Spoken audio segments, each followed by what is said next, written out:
Hi YouTube and welcome to my channel. My name is Patrick and today we're going to talk about a hot topic. Is Windows more secure or less secure than Linux? So I know that this is probably going to ruffle some feathers, I might get a little bit of hate for this, but we're going to go through a few examples that I've put together to help try and determine which operating system is more secure. In all of the examples you'll see today, I'm using Fedora Linux as our representative of the Linux desktop, and we're talking specifically about the Linux desktop and the Windows desktop, not the server variants. Because on the server side, it's a lot more cut and dry. Linux servers are just inherently more secure than Windows servers, and that owes a lot to the fact that Linux servers are generally not installed with a GUI. And because there's no massive graphical packages included, it reduces the attack surface greatly. So, on the server side, it's pretty clear Linux is the way to go, but what about on the desktop, where it's a little bit more of an even playing field? So, for example, I ran some polls online to get people's opinions, and you can see here on this first example, 90% of people have voted to say that Linux is more secure than Windows. And again, we see something similar here, where, again, people have voted saying that Linux is more secure than Windows. But here's my question, is that a misconception? Is it possible to have a Windows installation that is configured to be as or more secure than a Linux? Well, let's talk about some ways we can measure security. One of those ways is by looking at how many critical CVEs or security issues occurred in each product.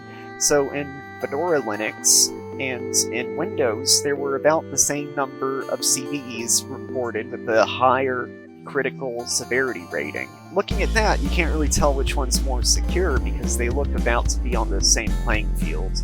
And another way we can measure security is by how quickly these security issues get patched. So Fedora Linux had a slight edge here.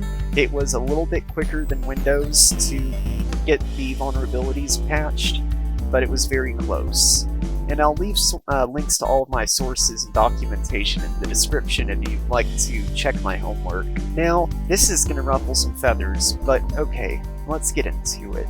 Some people say that open source is more secure because anybody around the world is able to review the source code.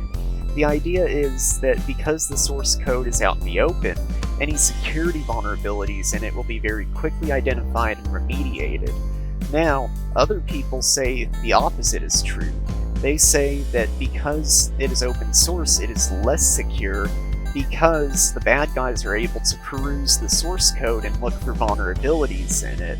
Now, I'll leave that up to you, dear viewer. I'll let you decide which one of those statements is true, but it's fair to say that they can't both be true. They are mutually exclusive. So, personally, I think that it being open source helps more than it hinders. Because if we look at the math, again, Windows and Linux, Fedora Linux specifically, had about the same number of critical issues in the last few years. So, I think that proves that having the source code available isn't necessarily something that makes it inherently less secure.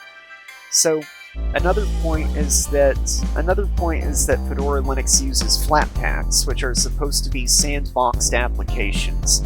However, there are some issues with Flatpaks. So, if we look at this website, which is very biased, it's called flatkill.org. It's pretty obvious where their bias is, but they bring up some good points. They touch on the fact that in most Flatpaks you get from FlatHub, they have the ability to read and write to the user's home directory. Now, I don't need to tell you why that's a problem, but it's sandboxed, but I feel like the sandbox gives people a false sense of security. Again, we have this other article here where somebody was able to find a lot of software on FlatHub that had pretty serious security vulnerabilities. And let's be honest, most people who are running Fedora are probably getting their applications from FlatHub. And FlatHub and Flatpak just are not as secure as they're billed to be. So something that Windows has going for it is controlled folder access. So if we go into Windows security here on my computer, and you go into Virus and Threat Protection, and then you go to Virus and Threat Protection Settings, you'll see this option, Controlled Folder Access. Now what this does is it makes it so that by default applications can't write into your home directory or read from your home directory.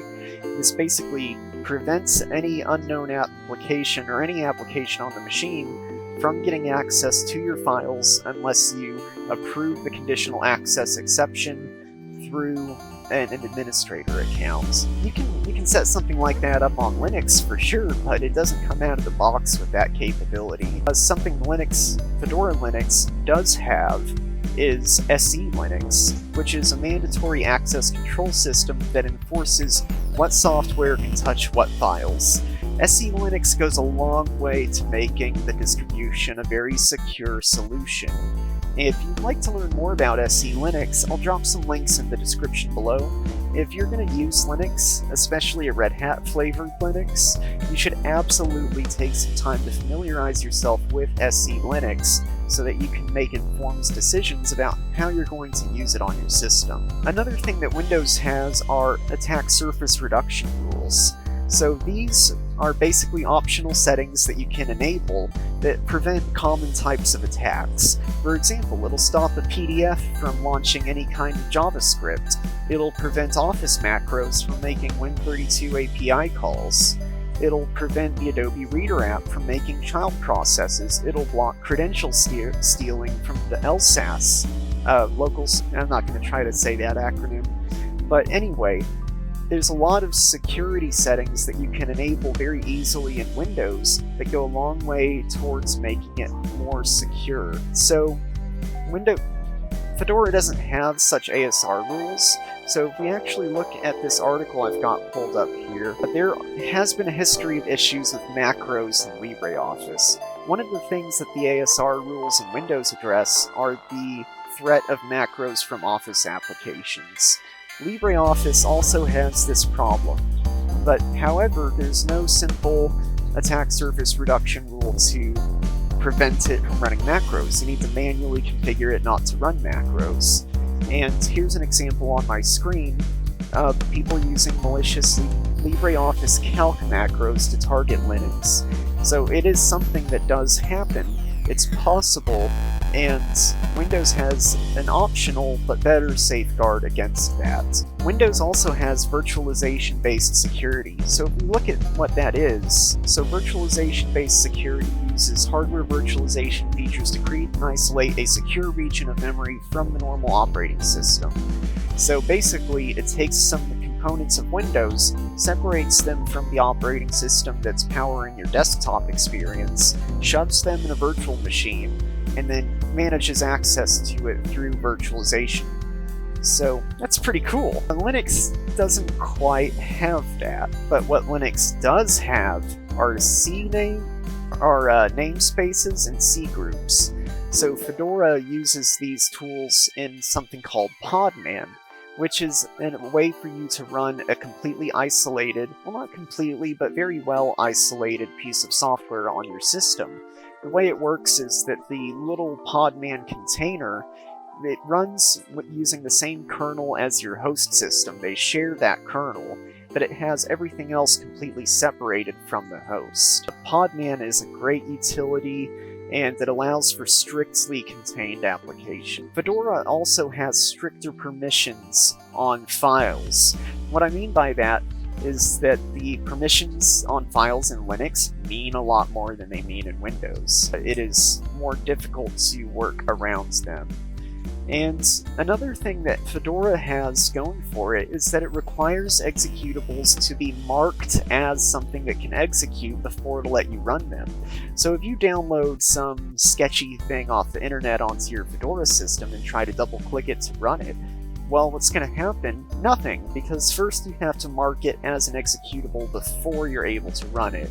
So now if you have an attack where somebody's hands on keyboard, they're logged into your machine, they're going to be able to work around that really quick, but it helps protect you from accidentally running something you don't mean to. Something about Windows is that the user account control, that little admin permission prompt, comes up way too often. people get so jaded to it, and they just end up clicking yes on it every time they see it without thinking about what it does. In comparison to Fedora, the sudo command, which is used to run commands as an administrator, is used much less often. And whenever you are using it, it's pretty safe to say you're more likely to think about why than you are when you see a UAC prompt in Windows. Also, most Windows users are running as administrator. That means that in the context of that user, when you're running an application, it is running in that context, which is an administrative context. That's very dangerous, but it's the default on a Windows system. In comparison, Fedora defaults to an unprivileged user account. That means that you won't be able to make changes to the system by default. You'll have to use the sudo commands to run that command as root, which is how you get through the administrative permission block. And something to note is that Fedora just sees fewer instances of malware. So there's less malware out there for Fedora than there is for Windows. But something about Windows is that Windows Defender is actually pretty good. It has a pretty good track record at this point. ClamAV, which is the open source kind of free standard for Linux, is nowhere near as good. But something again about Windows is that it has weak security for the user account passwords. So the XC program is not very secure out of the box, and that's a reoccurring theme with Windows. You have to, out of the box, it's really insecure. Now a Fedora system, after a fresh install, that baby is pretty dang locked down. There's not a whole lot security-wise you're gonna have to do to it. However, I feel like it is possible to configure a Windows system in such a way that it is more secure than a default Fedora system. So essentially, what it comes down to is this. These two operating systems are very different. They approach security very differently. Fedora has it a little more baked in. Windows is not so secure out of the box. But if you know what you're doing with either operating system, you can get it to a state where it is very secure, and you won't have to worry about using it on a daily basis. Now, that takes more research on the Windows side, and it's easier to get there on Fedora Linux. But the thing is, at the end of the day, it depends on how it's configured. Because the thing is, you have to accept some risk. You know, connecting your computer to the internet at all is taking a risk. So, it really depends on what you're doing. If you're doing something like in an industrial environment and you're running an old program to control a CNC machine that only works when it's running as administrator, guess what? You're going to run as administrator, and you're going to have to accept that risk. So really what it comes down to is what you're trying to achieve. Now, what you're trying to achieve will help you decide which operating system is more appropriate for the task at hand, which one can do that task in a more secure way, which one can do that task at all. And if you're worried about something like a nation-state attack where the Russian government or the US government is after you, then you shouldn't use either of these. You shouldn't use Windows, you shouldn't use Fedora, you need to be using QubesOS. QubesOS is an operating system that breaks the different components of the operating system into different virtual machines, and then basically assumes that they will get compromised, and therefore when you launch them, it builds them off a template. So if you're serious about security to the point where you think that a 3-letter agency is coming after you, you gotta be using QubesOS. Using just a regular Linux distribution, or especially Windows, is not gonna work for you. Anyway, I hope you enjoyed this video. I hope you learned something. If you have any questions, feel free to leave a comment down below. If I got something wrong, let me know down below. I'm happy to hear other opinions. I've been wrong about things before, so if I missed something or you feel like I should have included something here that I didn't, definitely feel free to let me know. I welcome all feedback. And again, I'm not trying to make any money off this YouTube channel. This is done purely for the experience of creating content for you. So if you did enjoy this video, I'd really appreciate it if you left a like, and if you enjoyed it quite a bit, maybe even subscribe. Anyway, my name is Patrick, and I hope you have a great rest of the day.